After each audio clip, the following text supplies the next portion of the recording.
नाजरीन, खबरों के सिलसिला को आगे बढ़ाते हुए अब अपडेट करते हैं ओकाड़ा से, जहां एबीसी न्यूज के deputy bureau chief Salim Akhtar Janjua की रिपोर्ट के मुताबिक डीपीओ ओकाड़ा की हिदायत पर मुहर्रम उल हराम के मौके पर अमन व अमान के क़याम को यकीनी बनाने के सिलसिला में जिला भर में फ्लैग मार्च का इनेकाद किया गया।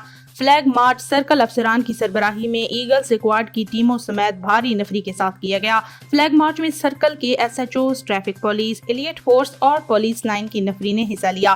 फ्लैग मार्च का मकसद शहरियों में एहसास तहफ़्फ़ुज़ उजागर करना है।